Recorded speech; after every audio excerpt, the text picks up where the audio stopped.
At least dagu aku saiz normal.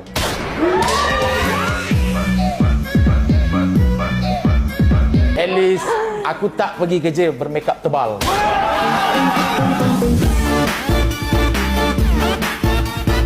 At least aku datang kerja pakai seluar yang elok. Kau kenapa tampar-tampar ni?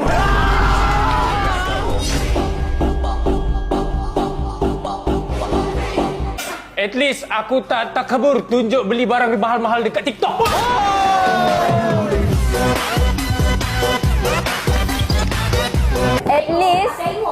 At least aku tak masuk AI sebab projek.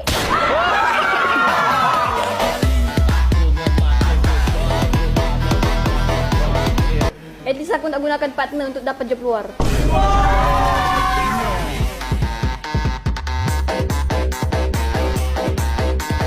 At least aku tak ada 2 jantina.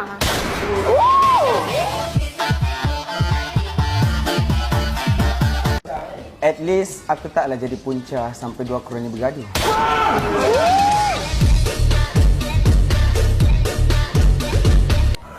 At least aku ada usaha nak istiqomah, bukan macam kau tayang badan sana sini.